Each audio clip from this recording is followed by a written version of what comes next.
Greetings everyone and welcome back to my channel. In front of the camera is Matt Merewitz, a fully altered artist. Matt is an old friend of mine. I've known him forever, it seems like, and I'm out here at his beautiful home in the wilderness, basically, compared to where I live. And we're going to talk about 5 of his favorite saxophone records. Matt, while attending Carnegie Mellon University, studied independently both piano and saxophone, and he has a vast knowledge of jazz, and he's a very good writer as well. Attested by all his PR stuff, and Matt has represented thousands of artists since 2009? Since 2006. And he's currently, as you can see by his shirt, working on the upcoming New York Winter Jazzfest, which is great every year, which is a great, great festival. And we're going to talk about a few of his favorite saxophone circa-led records, even though he also studied piano. So have at it, Matt. What you got? So I'm going to start with this classic Woody Shaw Blackstone Legacy, which came out in 1971. Was originally on Contemporary Records, right? Yeah. Pretty sure. And this was reissued by Kraft in 2022. But what really struck me, obviously Woody Shaw, not a saxophone player, great trumpet player, but I distinctly remember hearing Gary Bartz on this record when I first heard the record, which was probably around 2007, 2006.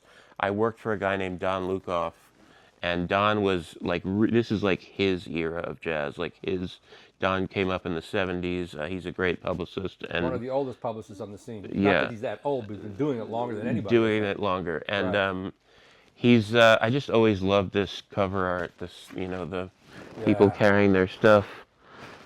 Presumably in Africa, I guess probably in West Africa, I would imagine. Oh. There's this great, Think on Me is a great tune by George Cables, and obviously the title tune, Blackstone Legacy by Woody Shaw, is just incredible. But also, of course, you have Benny Maupin on this record, and Lenny White, and Lenny White, and Clint Houston, and Ron Carter, and Woody Shaw and George Cable. So it's a really special record, and I love Gary Bartz. I had heard Gary Bartz in college on the Live Evil, and what introduced me to Gary Bartz was the On the Corner box that Columbia put out. Right. Although no. I had heard Gary Bartz at the Smithsonian. I'm from DC. I had heard Gary Bartz at the Smithsonian in probably 1998. I'm gonna say 99 maybe. He was playing with his longtime band of Barney McCall and Craig Bandy on drums, and James King, the bassist from D.C. Gary, of course, came from or spent a lot of time in Baltimore, and he was doing gigs there. He was teaching at Oberlin, whatever. I might not have been teaching at Oberlin that early, but anyway, Gary Bartz is one of my all-time favorite saxophone players. A totally distinct tone on alto, unlike anything else, incredibly just guttural and gorgeous, but not gorgeous in a modern polished sense, but not like the players who come out now who have these, effluviant sounds like Miguel Zenon or whatever, but just this really guttural, but not it's hard to explain his sound, but it's so gorgeous, and I love this record. So that's one. Alto on he also plays tenor. He plays soprano on this record. Oh, what is his? How would you describe his tenor playing? Well, Gary's not a tenor player. Oh, but really? Benny Maupin. Yeah. Oh, wow. On this record, it's Benny.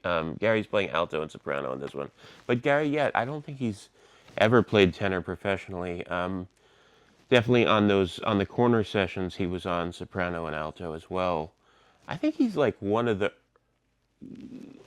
if not obviously he came on the scene just after Coltrane passed, but there were not many soprano players at the time, and he was kind of a leader in that regard, a precursor. Obviously there was Joe Ford, who just passed away, rest in peace, and there's others. I guess of course Benny Maupin played a lot of soprano too, but Gary was really putting it up for the soprano back then. Can you speak to his? Because I don't know much about them, but they're really collectible. the NTU troupe. Is that what it is? Natu Troop, What yeah. what are those about? I think it's Black liberation. I think it's like kind of putting, like the narrative of quote jazz back. And I know that's a term that Gary hates. Really doesn't like the Oh jazz no, term? he prefers the term spontaneous improvisation, or no, he hates the term improvisation too. Spontaneous composition. Anyway, he's never been a fan of the term jazz, and I respect that. In fact, I distinctly remember him being on a panel at around the time of APAP, IAJ, whatever, with Nicholas Payton and Orrin Evans and uh, a few other people. They were talking about BAM. They were talking about Black American music at the time. And Gary Bartz had been saying these things for years and decades, but, now that Nicholas Payton was promulgating this line, he was, of course, on board for it because it was important to him.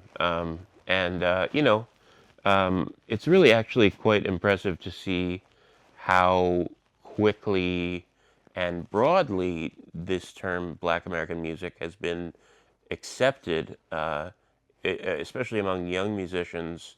I don't know about old heads, people still call it jazz, but I do see the value in it, and I don't want to get too bogged down in that. I do remember Gary speaking on that panel and speaking very fervently about like how he abhors the term jazz. But he's on board with Black American music. He's on board. That's what it is. I mean, it's black music at the end of the day, at the beginning and the end of the day. Yeah. So there's that. Great. This is like my lodestar, my greatest. I know every note on this record, every piano solo, every bass solo. Right. Obviously, I didn't first have it on vinyl. Nothing I first had was on vinyl. Right. It was all You're a just. teenager, basically. Yeah, I mean, I came up on CDs. Right. I got into jazz in about 1995 or 1996. 95. I had a teacher named Jim Carroll, who was a former North Texas guy, which kind of ties into one of my later picks. And he got me onto the Omnibook, the Charlie Parker Omnibook, which was all these amazing Charlie Parker solos transcribed. I remember learning Bloom Dido first, and I think I learned Blues for Alice. And then I learned Confirmation, of course. You're an alto player? I'm an alto player, yeah. Okay, right. And so yeah, that back then I was, and later I got into tenor and soprano. Even Barry, I played some Barry in pit orchestras and stuff like that. I love playing Barry. Actually, it's one of the most fun instruments to play. It's very heavy, but it has this. There's this power in it that's undeniable. Like it's just so intense and just playing those low notes. Anyway, this record, I mean, I just listened to nonstop, and actually the versions that have come out since with the alternate takes, every single alternate take, I've actually learned to love more of the alternate takes on this session than I did the original. Mostly because I knew the original so well, and these alternate takes were like a new world kind of improvisation and variation, theme and variations. Like everything Coltrane did on this session was kind of like, he was kind of like in a certain zone. He was really messing with this with these kind of chord changes, that the stacked major thirds or stacked minor thirds, I can't remember, but I think it's minor thirds. Anyway, it's just everything on this record it just feels like when I first got into the music, it brings me back to my roots. And like there was a kind of I used to do these things on Facebook where I posted a fiery opinion, and then people commented, and now I've brought that over to Substack. I've become less contentious over time. In my youth, I was really looking to be a fire starter, a provocateur. I really love Coltrane on Atlantic. Like that's my favorite period. Interesting. Why opposed to I don't know. Impulse? I think that I think that he's most in his kind of song form era. Like, obviously, he's playing very melodically and whatever on the Prestige era as well, and he's like in his early kind of, development. But then yeah. when he gets into like Coltrane plays the blues and Giant Steps and kind of like, of course, My Favorite Things. Obviously, in My Favorite Things, you hear him on the way to the Impulse years. You hear him kind of in that very modal, very pentatonic zone. But then when it gets to Impulse, I mean, I love Impulse, like Coltrane and the Village Vanguard, Right. Olay, or Olay was on, Olay's Atlantic, isn't it? Olay's on Impulse, though. Oh, it is? I thought Olay was Atlantic. Yeah, you're right. It is Atlantic. Right. Sorry. But I agree. I like that.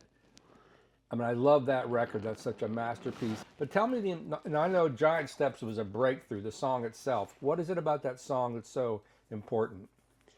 Melodically or harmonically I mean, or I think it's the way the chord changes move so fast between like either every note, every quarter note or every half note, there's a new chord change, and it's always jumping up in either major thirds or minor thirds. I don't remember, but it's like it's moving around in a way that is so kind of antithetical to the way that jazz chord changes existed before, and then everything after Giant Steps was kind of like it was just, I mean, obviously Ira Gitler called it sheets of sound, but like I think that it's more than that. It's like it's just a kind of a revolution in how it's like going from like the Tin Pan Alley stuff to where we get like Cedar Walton tunes and like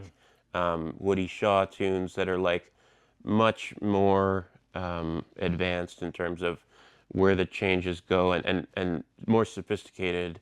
I think that's kind of like what this album symbolizes musically, and then of course, it's just like it shows.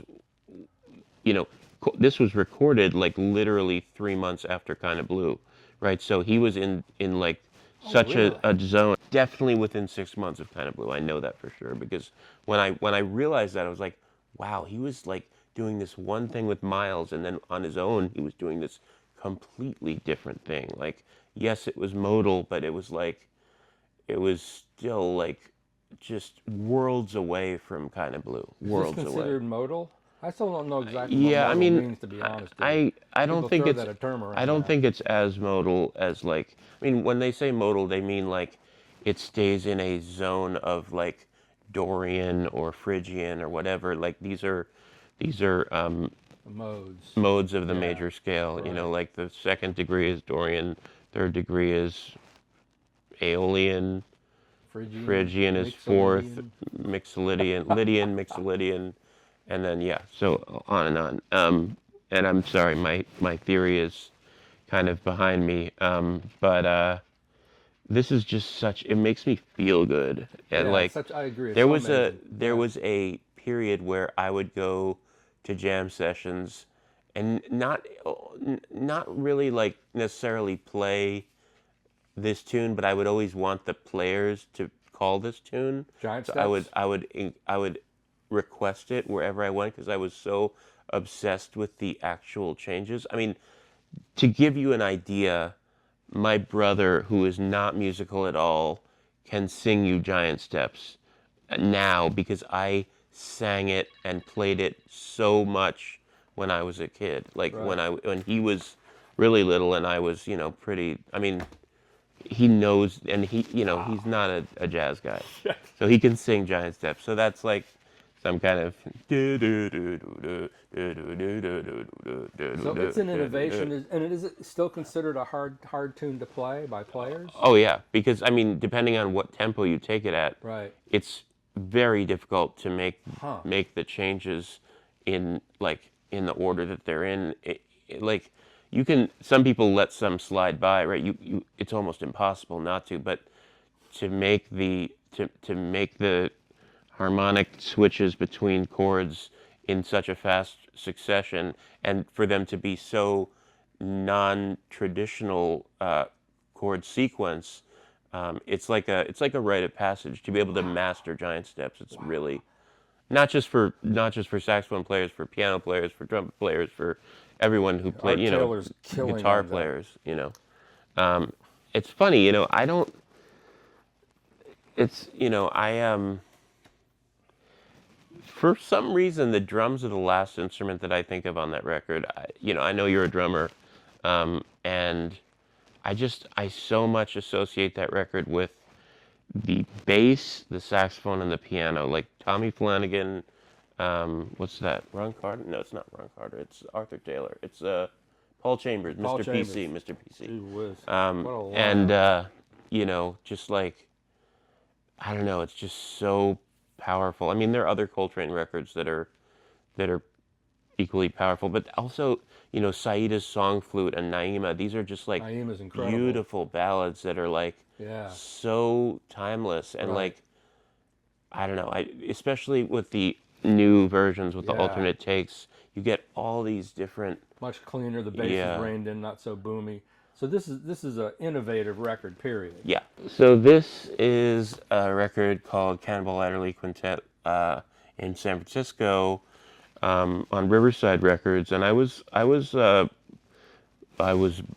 grateful. I was blessed to be able to kind of know Cannonball's manager, John Levy, who was an amazing guy.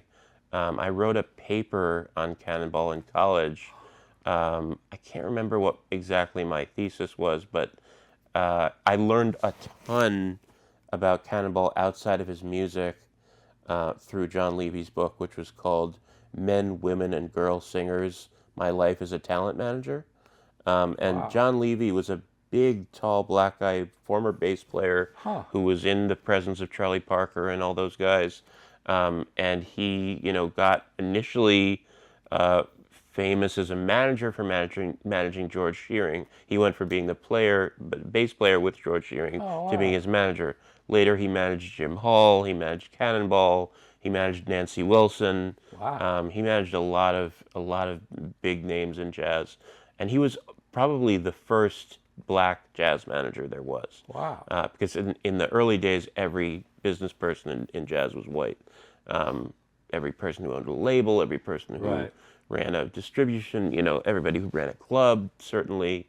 I mean, obviously there were southern places in the South that were run by blacks, but like, I mean, he was living in New York, and he was like, anyway, so I got like turned on to like some of the inner world of Cannonball through John Levy's book, but I've always loved Cannonball. I got introduced to Cannonball by one of my most important teachers, who was Paul Carr, who is now known widely for being a really influential educator and this creator of the Jazz Academy of Music in Silver Spring, Maryland, and now the founder of the Mid-Atlantic Jazz Festival, which runs over Valentine's Day weekend, typically every winter in used to be it was a big hotel on the Metro line in D.C., the Red Line in like Rockville. Now it's on the same line, but in Bethesda. It's at the Bethesda Marriott. I went last year for the first time in years, and it was just amazing. Paul, he introduced me to Cannonball. The first record he had me listen to was actually not this record, but was Quintet in Chicago, which is the same exact band as Miles Kinda Blue without Miles. Is this Louis Hayes on this record? Yes, Louis Hayes is on this record. Tell me more about this record. What makes it great? What makes him great on it? I mean, my two of my favorite songs that Cannonball did over and over were This Year or Dish Here, as I think Reverend Jackson says it on Jesse Jackson is on live at Operation Bread Bowl or Bread Basket, Country Preacher, that record. But, Bobby Timmons is like the most bluesy, just like incredible kind of pocket inside, piano player of the 50s. And, often overshadowed by Red Garland and Horace Silver. Right. And also Red Garland, Horace Silver, and Wynton Kelly. But Bobby Timmons was like kind of generally known as soul jazz. He composed these really like bluesy, funky songs that were like, before kind of funky meant heavy backbeat and bass. It was just about this blues feeling that That Dare, is that one of his? That Dare and Right. This Here, those are both Bobby Timmons compositions. But also you got a version of High Fly by Randy Weston, which is an incredible, beautiful ballad song that Randy also, I think, recorded on Riverside. So the way that I got into this particular record was when I was 23 or 24. I was working for Don Lukoff at DL Media, and we had a contract with Concord, at which had acquired the Fantasy catalog, Prestige Records, everything, Riverside Records, Milestone Records, all that. Orrin Keep News, who I got to meet and actually work with, in terms of a PR relationship, they put out these records that had been previously reissued, called the Keep News Collection, and I worked on, many records on the Keep News Collection. Wow. Fly Like the Wind by McCoy Tyner. Wow. Yeah. I worked on Serenade to a Bus Seat by Clerk Terry. Damn. I worked on this record. Worked on some amazing Jimmy Heath big band record, Little Big, I think, or Little Something like that. I have something that that, record, yeah. That was really an incredible introduction into a period that I hadn't really plumbed myself. But Wes Montgomery, Full House. Wow. There's a ton of records on that. So those were- If you introduced a student today to just the records of the Keep News collection, which were records that came out on Riverside and Milestone, you could have a full jazz education. I mean, you wouldn't get, of course, you would also get Thelonious Monk Plays Duke Ellington. That was in the Keep News collection. I mean, this is a marketing thing. But Orrin Keep News was this, Jewish guy from Brooklyn who just like kind of, was at the right place at the right time, knew all these musicians, worked a ton with John Levy and his artists, worked with Jim Hall, worked with, Cannonball and Nat. And he just had a knack for putting people together. There's a great video series that Brett Premack put together at the time for the Keep News collection that's still up on YouTube. If you wow. go and look, he interviewed Orrin, and he interviewed any musicians who were available at that time, still living. And these records were just like so important to me as a 20-something, kind of continuing my education in the music. I mean, I'd started with Train, I'd started with Duke Ellington. Before that, I probably should have picked a Duke Ellington record. I was obsessed with the Ellington Orchestra from like the Johnny 50s. Hodges. Yeah. Johnny Hodges, Paul Gonsalves, Russell Procope, and Barney Bigard, their saxophone section. But yeah, this record is just like one of those amazing live records by Cannonball. Like, you hear the audience energy, you hear the clapping, you hear Right. the cheering, all that stuff. And it's just like, yeah, I mean, Cannonball, Nat Adderley, Bobby Timmons, Sam Jones, Louis Hayes. That's like, I mean, to me, that's like almost as good as the first Miles Davis quintet. Like, in terms of just like Soulful, swinging. soulful, just like incredible. Right. And also you got a version of Bohemia After Dark, which is honestly, arguably Cannonball's like theme song early in his career. I think the reason that Cannonball broke out in New York was because he was called by Oscar Pettiford for a gig at the Five Spot that led to a month-long engagement. And I believe Oscar Pettiford may have introduced Cannonball to Orrin Keep News, and that led to his contract with Riverside. This is a record that's super important to me because I got it when I was very young on CD, of course. I was probably 12, maybe 13, maybe 14. Very young, just getting seriously into jazz. I had a teacher I mentioned before, Jim Carroll, who was a North Texas grad. He was working in the Smithsonian Jazz Master Orchestra in D.C., which kind of did these complete recreations of recordings, like note for note, Wow. including the solos, everything. These master transcribers they had. At the time, these people were in jazz education. There was a guy named Doug. I represented him, Doug Richards, who's from Richmond, Virginia, and ran the program at Virginia Commonwealth University. He was one of the transcribers. They had a bunch of people at the time that were doing it. This is called Woody and Friends, live at the Monterey Jazz Festival, 1979. Right. And this has, obviously, Stan Getz, who was an earlier member of the Woody Herman Orchestra in the 1950s. Dizzy Gillespie, Slide Hampton, and Woody Shaw. Again, we see Woody Shaw. The version of, I know this record equally as well as Giant Steps. Like this Wow. this is a desert island record for me. Like, Wow. I know this down because it was so early in my development, and I just know every solo, every arrangement. It's in me. Is it Ed Soph on drums?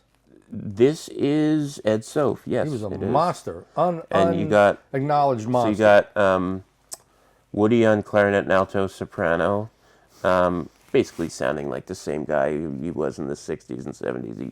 He was a showman. There's a great book by Gene Lees called Leader of the Band that really chronicles Woody from being literally a vaudeville performer Wow. in like the 30s to or 20s and 30s to leading a band that was really one of the greatest farm teams of youth, of young talent for, basically the 40s through the late 80s.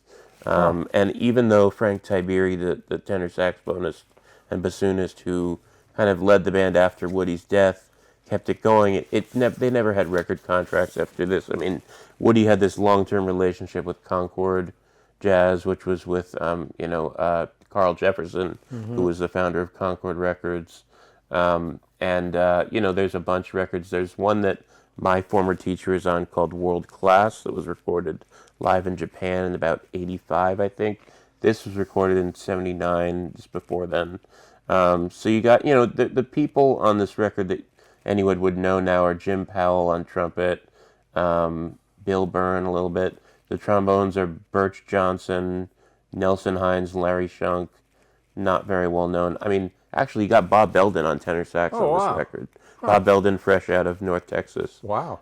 Gary Smullyan's on this record. Oh. Dave LaLama, Dave LaRocca on bass, and like you said, Ed Soph on drums. I think the song on this record that I kind of have in my brain the most is either Caravan or Woody. Actually, Woody and You on this record doesn't have a saxophone feature. Actually, the reason I picked this record is because they have a saxophone feature on Michel Legrand's What Are You Doing the Rest of Your Life? Oh, wow. And it's just so achingly beautiful. Now there's another record with this rough band, but it might be live at the Concord Jazz Festival. You see, Concord did a lot of this stuff in the 90s. They reissued stuff, and then they quickly ran it out of print. It was very strange, and I don't totally understand. None of these 80s records by Woody Herman are in print, even on streaming. For whatever reason, they're just lost to the vagaries of time. I've been in touch with the former catalog A&R Nick Phillips at Concord. I've been in touch with John Burke. I've been in touch with a bunch of people. It's just to this day, it's not really worth it to them to go through the process of reissuing these. But if they did a Woody Herman box set through the years, even just the Concord years, it would just be monumental. The number of people on the scene who went through that band, it's all the guys who are in their 60s today and even 70s are in that band or came through that band. This is just a great live record. The version of Woody and You with Dizzy Gillespie is really powerful. You get some of his banter in the cut, and then there's a version of Manteca that is just wild. It's Dizzy on trumpet, Woody Shaw on trumpet, Ed Soph settling on drums, and Slide Hampton taking a incredible, just doing things with trombone that I didn't know possible at the time. Anyway, my last saxophone record that I'm This is going to talk interesting. about. 'Cause I didn't know you sent me this record. But tell me about this record. Yeah, so this is by Darius Jones. He's the only contemporary player we're talking about here. An incredible alto player and a great composer. He brings kind of the energy of a generation or two generations before him. He brings like the fire of Julius Sampill and Arthur Blythe and Threadgill and Colt and Ornette. I mean, but kind of mixed through his own special brew. Who else is on the record? This record is a trio record with Gerald Cleaver on drums and Chris Lightcap on bass. Damn. And The Legend of Eboy, which is the name, the hypervigilant eye, kind of traces his childhood story with, I don't know how much I should get into it, but because it's a personal story. Right. But I worked on this record, and I've seen it performed live now probably 3, maybe 4 times. With that trio? This trio. And the last time I saw them, they played Take the A Train at Newport. And it was like just mind-blowing. I think that they did it for Johnny Hodges, who was like Darius's favorite alto player growing up. And because they were at Newport and the Ellington legacy at Newport, it just like made sense to do it. And then I think at the very end they closed with that shout chorus from Ellington's "Such Sweet Thunder." So it was really something that was powerful. But they play all original compositions. Another Kind of Forever is really powerful. No More, My Lord is actually a prison song recorded by Alan Lomax in Parchman, Mississippi, by a inmate there who sang it to him on one of those Lomax tapes, that they recorded in the South. Can you show the back cover? cover? Yeah, the back is Darius, and it's got the it's on Home Fidelity. Wow. This is on Home Fidelity. Oh, Darius really, I mean, I got to give credit to Stephen Jorg, who's been kind of a mentor to me in a sense. I mean, he's a client, but also he's kind of a mentor in the lineage of jazz that comes through, like, William Parker and David S. Ware and, Joe Morris and Matthew Shipp and all this stuff. This is stuff that I've realized is like really a grassroots movement. Like it comes from, it's from the streets of New York and other cities in the country that really like where jazz lived in real community settings. And it's got this beautiful insert of him and his sister when he's a kid in Roanoke, Virginia, or was it Roanoke or was it Hampton, Virginia? Maybe it's the same place where Nate Smith is from, actually. Oh wow! Interviewed Nate. And and there's this beautiful liner note essay by Harmony Holiday that's also included. So this is kind of his most personal record to date. And Stephen Jorg has been vigilant in documenting Darius from the time that he kind of not arrived in New York, but around 2007 or 2008 is when he did that. What was it called? The Manish Boy trilogy. With there was a few records that were all really illustrated with this beautiful like art, conceptual art. I forget the visual artist. It carried through all 3 or maybe even 4 records. Wow. And Darius is a person who really has created his own sound world and his own kind of language, not just actually musical language, but he actually created a written language outside of his music that he uses when he writes about his music. It has, I don't know how many letters or or all the syllables are like single syllable variations. But What's the title mean? Legend of E-Boy. Well, it's about him. It's about his own life. He is E-Boy. E-Boy, yeah. Oh, yeah. So this is kind of a curious record by Eddie Harris, also on Atlantic, from the 70s, Free I think. speech. Actually, Jody Christian, who was one of the co-founders of the AACM, is on this record on electric piano. And you also have a bass player named Louis Spears and Billy Hart. Huh. And you got Felix Henry on percussion. What does that music sound like on that record? This is just like funky, like kind of like he's playing like his electric, baritone saxophone. There's the opening tune is called "Wait Please," and it's like it's this very slow kind of dirge kind of.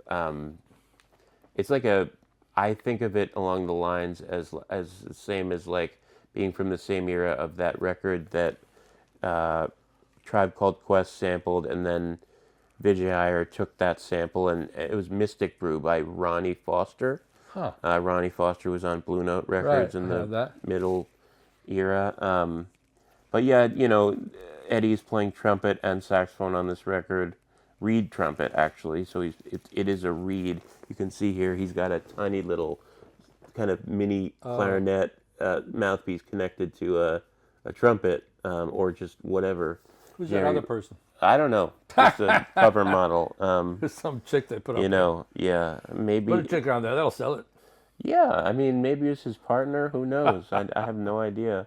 Does it say Eddie Harris and Marvin Laganoff? He was the co-producer. I was not aware of Eddie Harris until I heard this Chris Potter record called Gratitude in about 2001. And he made a tune in dedication to Eddie Harris. And then that made me want to go see who is this Eddie Harris guy, because I didn't know. I just wasn't exposed to it. When I was a kid, before I was into jazz, my sister, who was 5 years older than me, who was always playing, Joni Mitchell, whatever. She'd play that record, was popular then, Swiss Convention with Les McCann. Swiss Movement. That was a big record. Yeah. And definitely compared to what? I neglected to ask Matt a little more about his business. Tell me some of the artists you're representing at the moment, Matt. So right now I represent a really promising young pianist named Lex Corton, who's phenomenal. He's one of these guys who can, play free jazz, can play like modern classical music, can play, in the pocket, bebop. He does it with he plays with Simon Moulier's band, the vibraphone player. He plays with Milena Casado, the trumpet player. He plays with Zoe Amba, the free jazz tenor saxophone player. He plays with occasionally with Melissa Aldana, with Jaleel Shaw. He's not the one on Jaleel's recent record, but I've seen him with Jaleel. He has his own record out? He has his own new record called Canopy, which is kind of a all over the place, everything in the kitchen sink record. And it's great. I have a copy. You want me to go? Oh, that'd be great. Not yet, though. No, okay. Just do this. Yeah. Well, you have it. I mean, anyway. So yeah, there's that. I'm working on a beautiful record by. Earlier this summer, I was working on a really nice record by Linda O with Ambrose Akinmusari and Tyshawn Sori called Strange Heavens. That's on Biophilia, which is unfortunately just what it is. A label that doesn't put out any physical media except for kind of a cardboard origami-like package. Yeah, it's a beautiful package. Biofolio. Right. But the music is beautiful. It's streaming. It's on Bandcamp. And you can buy these beautiful biofolios on Bandcamp. And she's a phenomenal bassist, right? Incredible. I've been so privileged to work with her in her entire professional career. I worked on her first record, which is called Entry. Wow. And which was actually the same instrumentation. Trumpet, bass, drums, no chordal instrument, and that's in 2009. And fast forward to 2005, I'm still working with her. 2025. Which is amazing. That is amazing. And I'm so grateful to her for her trusting in me and our friendship. And I'm also a long-term employee slash kind of advocate of her husband, Fabian Almazan, who's an incredible. I didn't know that was her husband. He is phenomenal. Yeah, he's a pianist. He's remarkable. And even an electronic musician. He's been doing a lot of stuff to incorporate live electronics into his piano playing. Yeah, and besides that, I'm working a beautiful big band record by a guy named Luigi Grasso, who is the brother of Pasquale Grasso. Amazing guitarist. And Luigi is a multi-instrumentalist reed player who plays alto, soprano, tenor, bari, clarinet, flute, everything. And he's a member of the NDR Big Band, wow, which is the Hamburg-based big band. You know, all of the radio orchestras in Germany somehow still have their funding, and he's a full-time alto saxophone and reed player in that band. And I'm working on Winter Jazzfest, which Tell me about that. Who are the headliners this year? So, I mean, we don't really deal on a headliner basis in Winter Jazzfest. That's something that I didn't really realize until, you know, maybe last year. It's just not a festival that has headliners. Also, it's a festival that is not. It's been a festival largely about discovery. So it's like Bryce Rosenblum founded the festival in 2004 at the Knitting Factory. Every year it kind of grew a little bit. In about its third year, it grew beyond the Knitting Factory and into some other clubs. It moved out to Le Poisson Rouge or LPR. Right. Then the Bitter End. Then Kenny's Castaways, which is now some restaurant across the street in your neighborhood. It's also the big church. Yeah. The Judson Church. Yeah, Judson Giant Church Hall. was involved for a while. There was the NYU Law Building was involved for a minute. But we now have a Manhattan Marathon signature event and a Brooklyn Marathon signature event. Right. The Brooklyn Marathon happens in Williamsburg. Right. Which is not my personal favorite New York neighborhood, but it does offer us a Bowl. variety of spaces to work in. So like Brooklyn Bowl, we were using Josh Roseman's place, the Louvre, and now he has Louvre Annex, which is kind of near McCarran Park at the north end of Williamsburg. We use a space, we obviously use National Sawdust, we use Baby's All Right, R.I.P. Billy. There's a lot of people playing. I mean, some highlights are definitely, Casa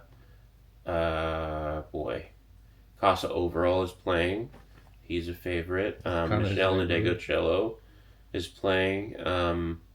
We have Brandon Woody's band from Baltimore. It's a great new band, young band. I mean, boy, there's. I'm showcasing a bunch of my artists. I've actually moved into management now in the last 2 years. What's the name of the management company? Management is Fully Altered Artists, going away from the media side of things into the management side. And honestly, it's a lot of work that I've been doing already. So I'm managing Adam O'Farrell, the trumpet player. I'm managing Nicole Mitchell, the flute and spoken word. She does everything. I mean, she's a writer. She's got a great book out there on University of Minnesota Press called The Mandorla Letters, which is a takeoff on her a previous book of compositions that she did, which is kind of what got me into working with her. I'll showcase Adam. I'll showcase Ohad Talmor, the tenor player and arranger composer, with David Varelis and Joel Ross and Eric McPherson. Wow. And Chris Tordini will be on bass. Killer. And then I'm showcasing a very cool Korean artist called DoYeon Kim, who plays a kayakum, which is a Korean zither, akin to a Japanese koto.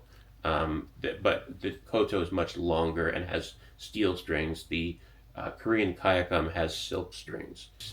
Carmen Staff's quintet is going to showcase on my stage, which is a great project called Turning Point. There's also the last player that I'm featuring on my stage is a young player named Alden Helmuth, who is a phenomenal alto saxophone player who studies with Ambrose and with Steve Lehman, and also came out of the Hartford Hart School, that whole scene. Right. So she's got that bebop training, but she's also like hyper modern in the in the LA thing with Lehman and Ambrose. In fact, there's going to be the first ever satellite Winter Jazz Fest in Japan, in Tokyo this coming February. And it's going to be a small affair. I think they're going to do 3 stages, and it's going to be in Shibuya. It's going to be pretty cool. Yeah. You'll head over for that. I don't know if I'll head over for that, but someone will head. Probably Bryce will head over. And I want any reason to go to Japan. Me too. I'm going to buy a house out in the middle of nowhere. Yeah, and just listen to records. That's it. Thank you, Matt. All right, thanks. Fantastic. Thanks, Ken.